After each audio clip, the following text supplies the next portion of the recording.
brush here. This is a feather. You can use a bee brush if you need to manipulate bees. Like if you're putting boxes back together, you can brush them off if you don't want to use your fingers.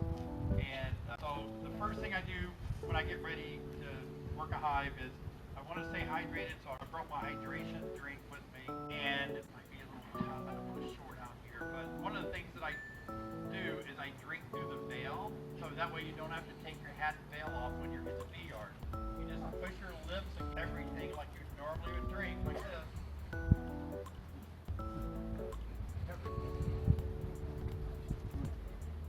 I learned this in the commercial yard because all the people that work in the yard were smoking cigarettes in their veil.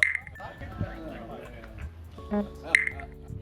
Because sometimes you just can't take your hat off. Okay, so then we gotta get the smoker going. Alrighty, so I'm gonna use burlap.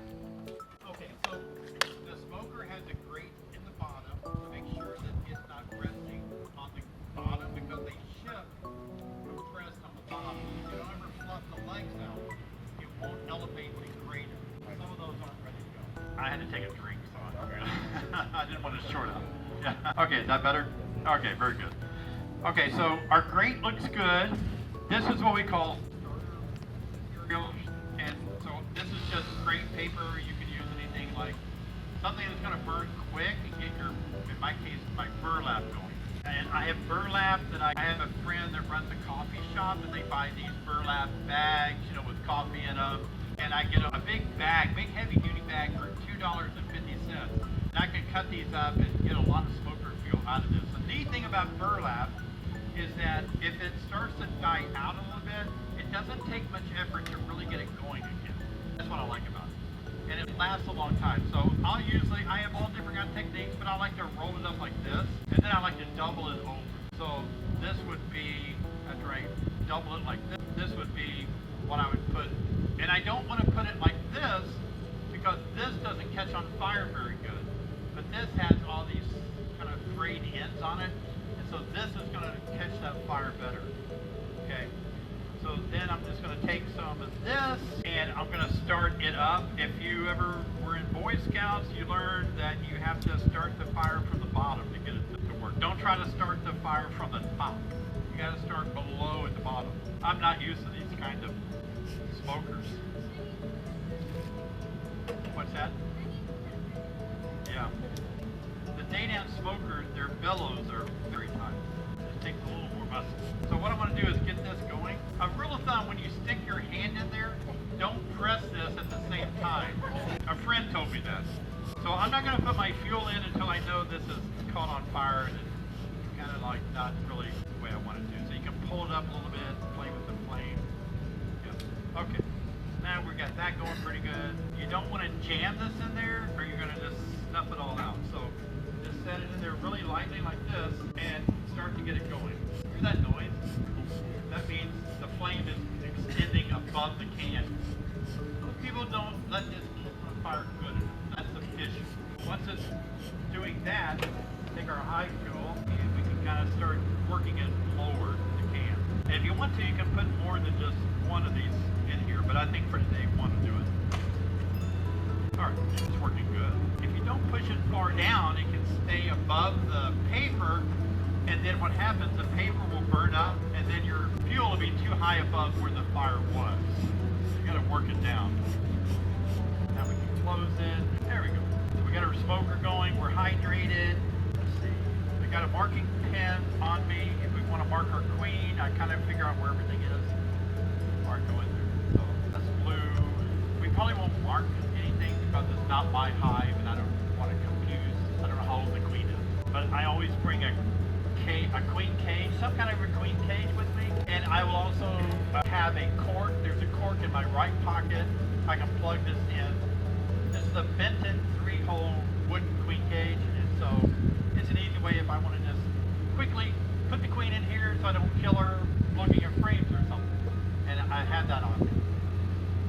So I'm going to go ahead and see if I can find my cork real quick. My wife makes fun of me because she said, you have more things in your pants pocket than anybody I've ever known. Growing up, I had all kind of stuff, you know, worms in my pocket and all that stuff. But that's there in case we need to cage our queen. The smoker I would normally take more fuel, like more burlap with me. Well, there's my smoker. Where was it? Gosh, thank you. I feel naked running somebody else's smoker. I don't know if I can do this now. Okay, so I guess I can look at any of these colonies. Anybody know? Yeah. Fair game for anything. Let's talk about a few things. So what we want to do is look at the outside first, see what's going on. Immediately I say queen excluder, right? So the queen's not going to be in the top box, they've excluded her. But that's going to be a honey super. What time of the year is it? Do I need to use burlap to cover it? If it was fall, I would be really worried about doing this inspection and opening that honey super and setting it over there. So I would put a top cover upside down, and then I would put this on the top cover with another top cover. And that way I could conceal that we have an open honey super there. And then what we're going to be looking at too is just anything unusual about this entire colony here on the outside first. And it looks fine on the outside. They're foraging, they're hot because there's more bees hanging out on the entrance. So they're hot because they're on a parking lot like you are, right? Okay, so when you work a hive, always work it from the side or the back or this side. And why don't we want to work it in the front? Yeah, you're on the runway, okay? You're interfering with light. It could increase your chance to get stung, but it's just going to make a lot of foragers gather behind you. Sometimes you have to, okay? There's going to be situations where you have no choice but to work them from the front. It happens to me because I got my hives like up, and I can only get in the front to do something. But ideally, let's work from the side or the back.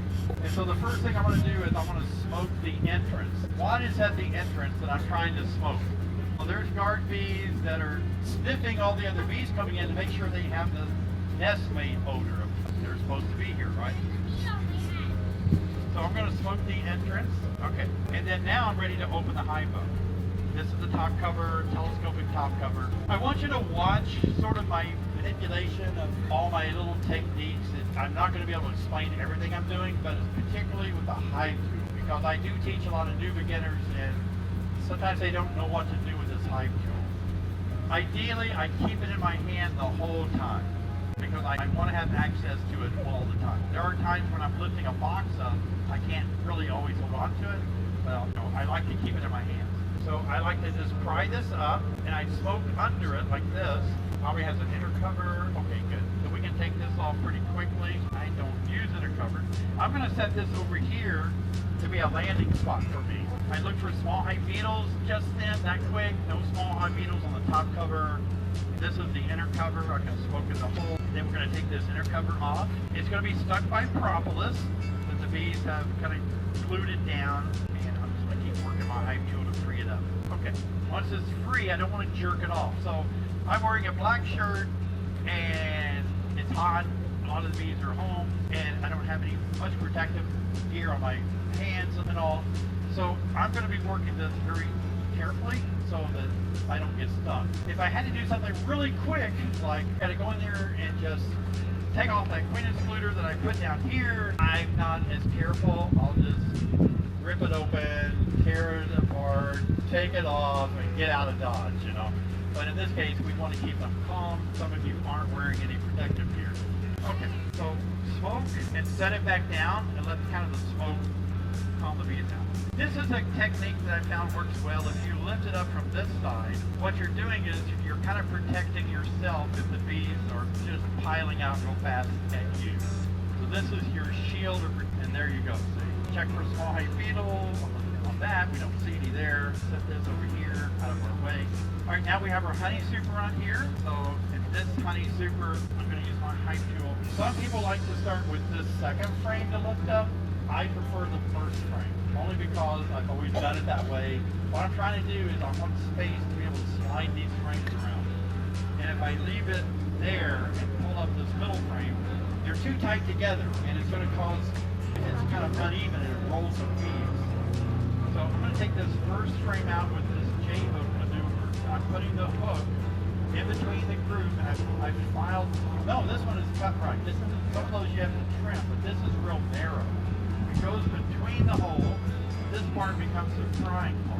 Okay, if you're only using just the traditional American hive tool, which is fine, it's a different technique. And I'll show you. You're just simply using the tip of it to go underneath and free everything up. And you can still just lift everything up like this. An easy way to deal with this, you're going to lift this frame up. It could be heavy. You need to get a hand, 2 hands on it. And what you can do is you can pick it up and you can actually take this piece right here and let it rest all the way over on this box. That way, otherwise it's hard to get it manipulated out of the picture. My smoker is better, so I can lift this up and then let it come all the way over a little bit. Now this will stay up while I can still pry on this. I'm trying to get my fingers under these little ears right here. There will be bees under there that will sting you the minute you touch them. So you want to take this pointer finger and sweep them off. Make sure there's nothing under there. Hold it over the hive. Always hold it in case there's bees clumped up and there's some bees ready to fall off your frame. That way, if you do that and they fall off, they fall not on your shoe, but they fall back into the hive. This frame is not drawn out at all. It's a little bit in the middle, not much. So I would just like to set it aside temporarily so that I can have a little space like that. And then we want to keep smoking. When I pick the smoker up, watch this. 2, 3, 4, 5, 6, 7, 8, 9, 10, 11, 12, 13, 14, 15, 16, 17, 18, 20. Smoke it good. 1, 2, 3, 4, 5, 6, 7, 8, 9, 10. See? That's why it doesn't go out. If you're taking the Master Beekeeper certification and your smoker goes out, bye. So you don't want your smoker to go out. If you're a Master Beekeeper, your smoker should not go out. Having said that, I'm worried. I pinch these, I put my fingers under it, there's a bee under that one, I felt her, okay, got her out. Now I can swing this around this way. Look at all the glistening honey. Look where my hive tool is. I'm still holding my hive tool. It's not in my way, it's not in my back pocket, it's not laying over there. I'm holding my hive tool.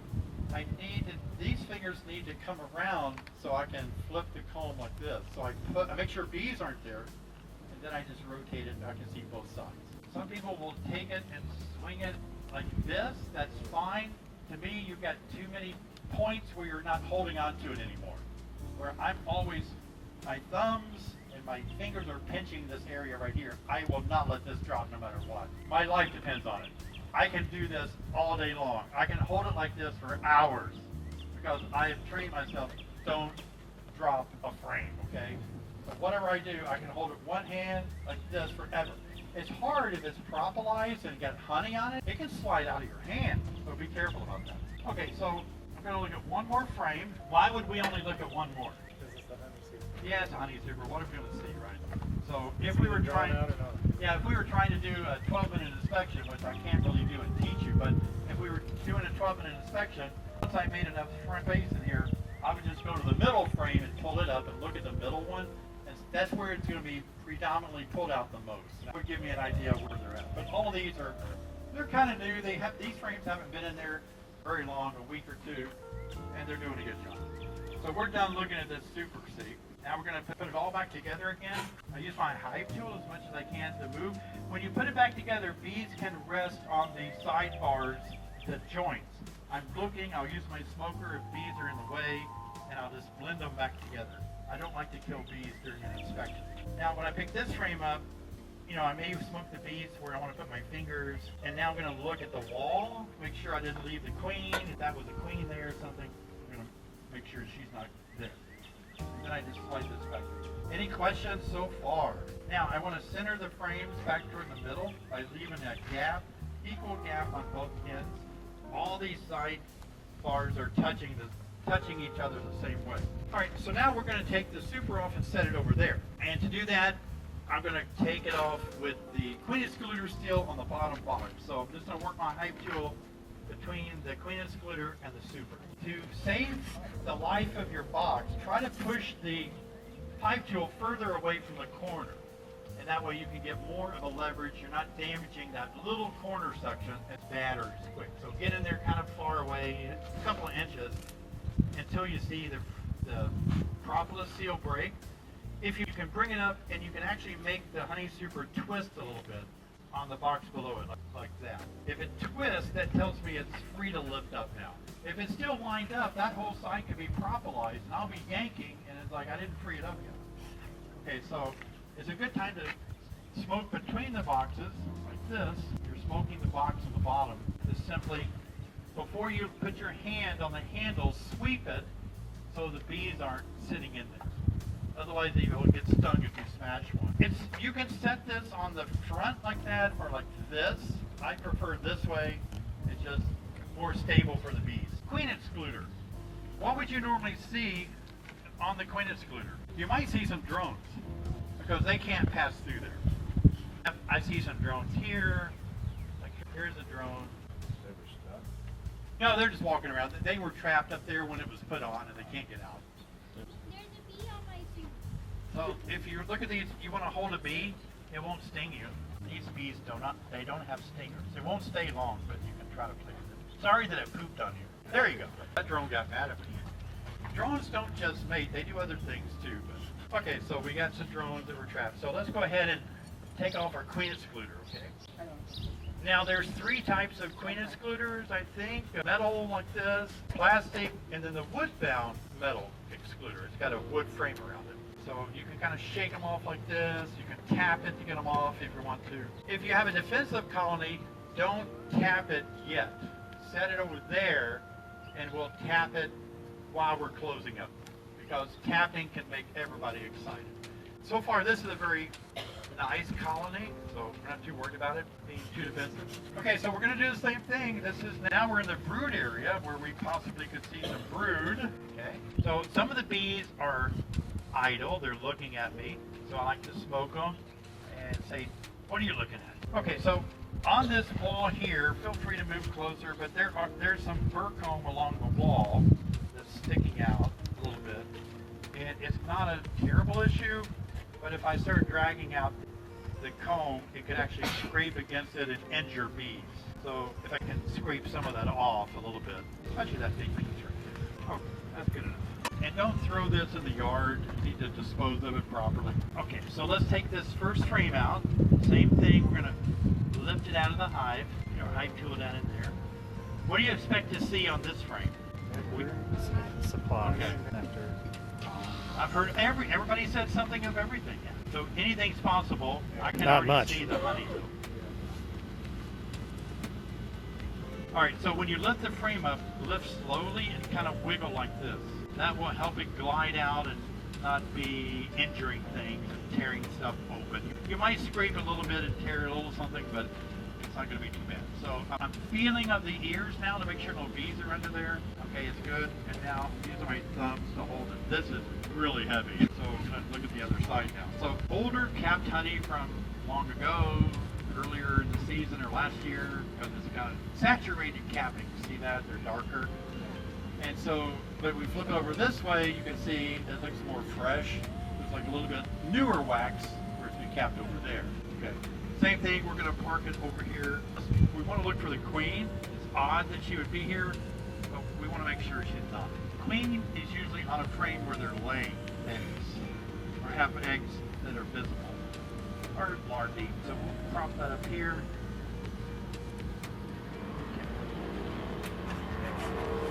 And what we're going to do is now move over and kind of assess things, okay? Already in my mind, I'm saying this hive is well fed. They're going to have a big frame in the brood area, a whole frame of honey, nectar. So that's a lot of food for them. And the one next to it, no doubt, is going to be the same, or very close to the same. Slow motion, don't pull it up fast, just like that. You're letting the bees get used to the bright light, to the air, and everything like that. All right, so not much drawn out on this side. See, it's not completely drawn out well. This side is good though, that's a winner. No queen there. Okay. Now, this is something that I do occasionally. Watch me, I get questioned about this a lot. And sometimes this frame that I have out, if I look through all of these frames and I'm all the way over there now, I can actually put this frame over there instead of trying to work all my frames and put it back here. The reason I can do that is because that frame is identical to that frame there in resources. I'm not changing anything. You're still getting what was there. Okay, so we're going to smoke it, and we're going to see what our brood pattern is like. Let's see if we can go a frame over and look for brood. Hopefully we see some coming up. I can tell by lifting it up how heavy it is. So right now I can make a guess. Ooh, that's a lot of honey on there. Could be fruit, but it's heavy. Look at all that nectar, see? And so they have a lot of resources that they can choose from. See all the nectar that's glistening? That's why it has a lot of weight to it. This is not honey until they dry it and cap it. So this is called nectar. We still want to look for the queen because she could be just having a stroll, looking around at the hive, but I don't see her. Wouldn't she more than likely have gone down to the bottom? Yeah, because sometimes when we smoke like this, she might go down to the bottom, but sometimes she stays up at the top. It pays for me to use smoke because I want to be able to control the bees when I'd rather look for her and find her in the bottom than not smoke and have to deal with angry bees. So the double deep with a super, do you always start with the upper deep? I always start with the bottom deep only. Yeah, and then I add the next deep after about half of it's drawn out. Well, I mean for inspection. For the inspection, yeah, I always start with the top deep. Okay. Yeah, because it's just handy, they're there. When you add the super deep, you have to put it on the bottom for the brood, like you're adding another super on there. Yeah, when I'm adding a honey super, I always add it on the top. But what if you're adding another super for the bees? You're not adding it yet. Another box for the bees, I always top super, or put the box on top. Okay. They tend to go up better, slightly better than they go down. Okay. Yeah. Okay, so now we're just going to glance, see what's on here. And this is a huge frame of bee bread, honey and bee bread and nectar. It's just one good frame of resources. The bee bread is up in the top middle. It's kind of a red liquid type pollen that looks like it's wet pollen. So they just added enzymes to it. So when you see the bee bread, instantly I know that they've made that so they can make brood. It was drier pollen. They've added their enzymes to it. It's in the top middle. And now they can use that to consume it as bees that are 6 to 12 days old. And when they consume it, now they can produce raw jelly from their hypopharyngeal glands. It's in the very top. It's kind of a reddish color, the bee bread. It's wet looking pollen.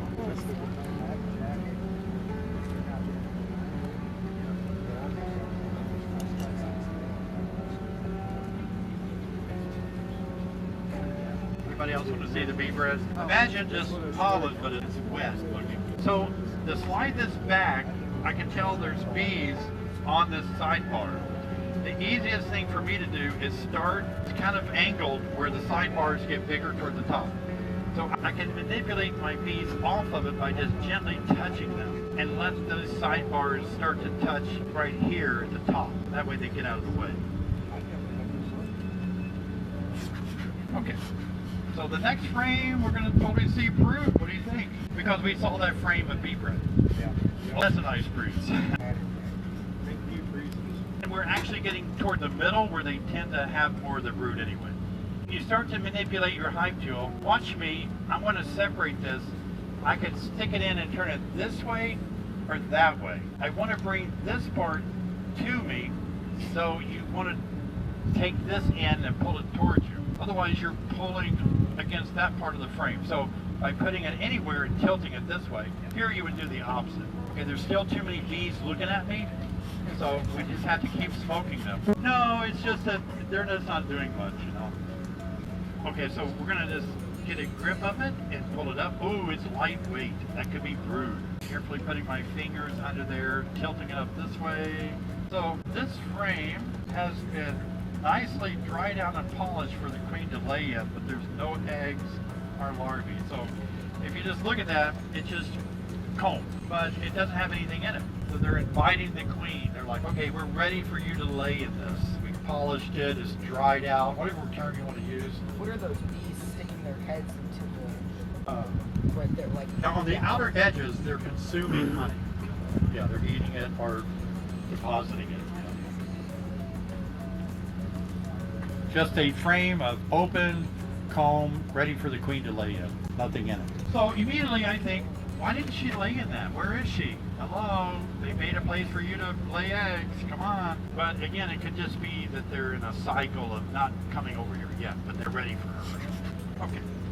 Now I'm going to do the same thing with the next frame, see what kind of brood we're looking for here. I'm trying not to kill any bees at all, because the minute I kill a bee, it can release alarm pheromone from the venom sac when you squish it. Okay, so I hold it up like this so I can get a good idea. I tilt it so the sun's behind me if I want to see eggs. This is capped over pupae, good resources, and this is a picture perfect. Somebody should take a picture of this with their cell phone, because I want you to see a bee bread turn pollen into bee bread at the top of this brood area. So that confirms everything I've taught about. Do you see the bee bread at the top? That means that these bees have been well fed that are capped over, because there's leftover bee bread at the top. There's honey, nectar, bee bread. That's ideal. You see that? How it kind of is there?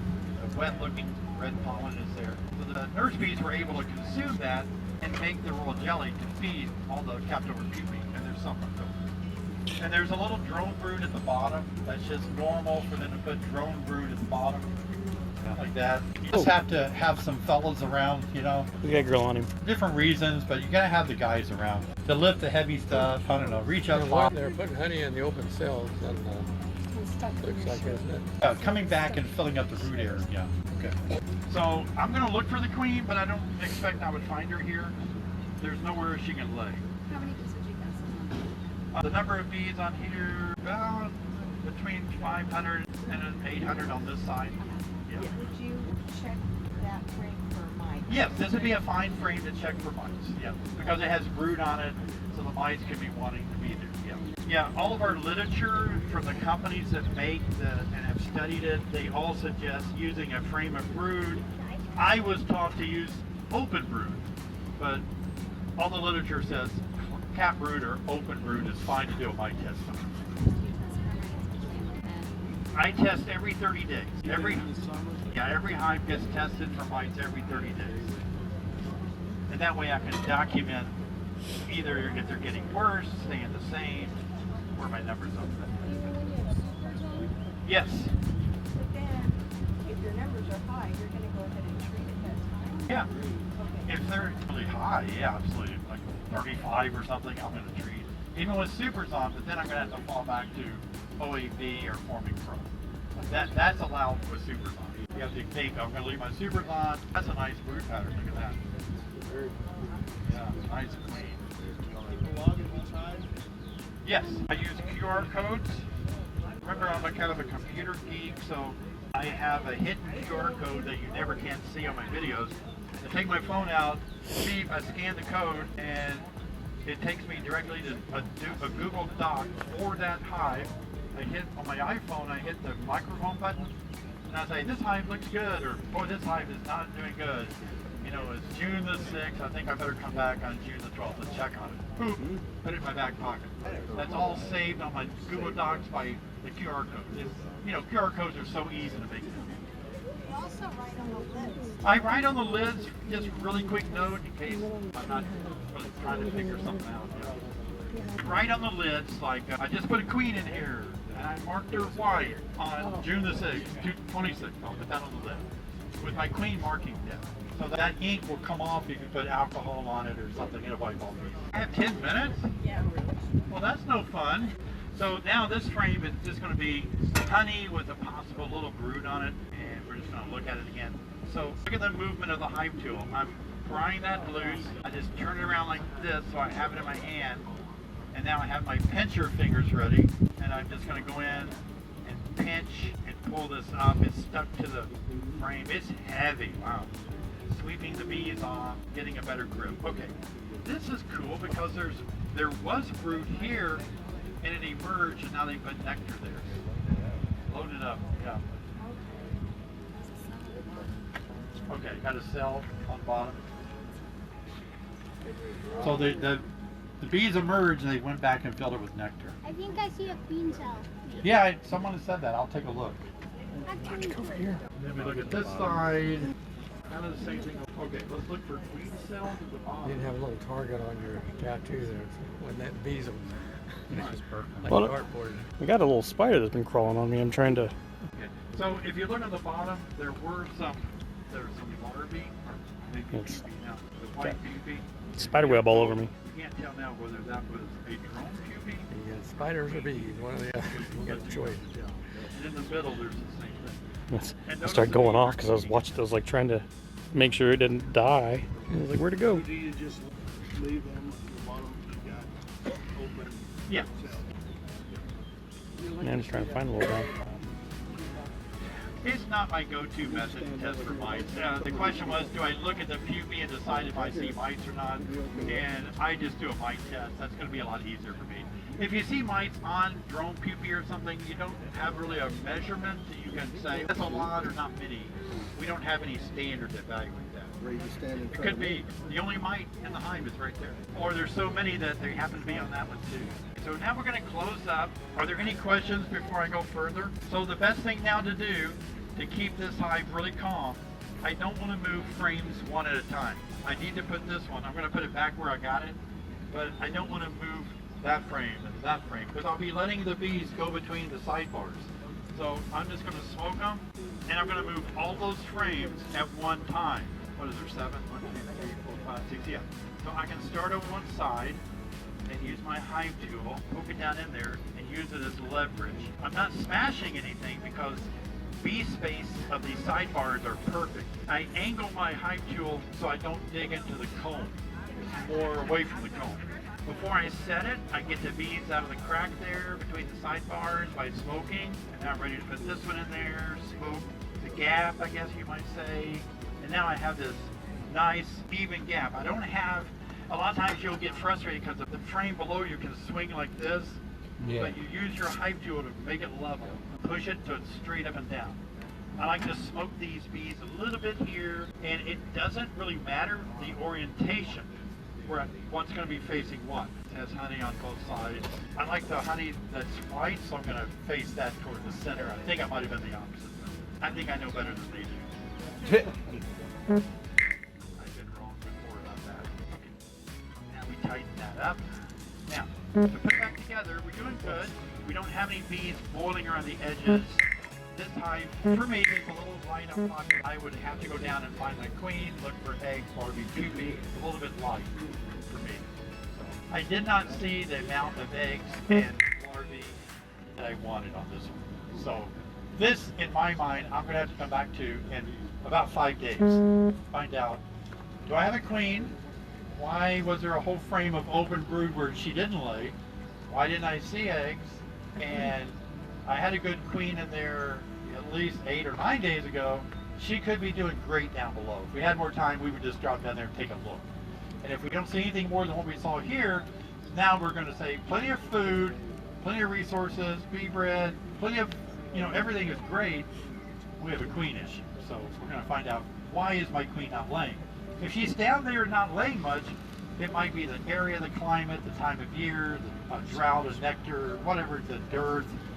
This may be holding them back, but that's what I want to look at. To lift this box up, smoke it, and you have to put your foot or your hive tool, it's going to be really stuck to, oh yeah, okay, thank you. I don't use queen excluders that often. So queen excluder goes on. Should you clean off the queen excluder when it's got like a bunch of burr comb on it, so more of them get through faster? You know what? I used to think that was a good idea until I tried to clean one and it was impossible to get that off. And I was like, whatever. I put them in a fire to burn all that off. Okay.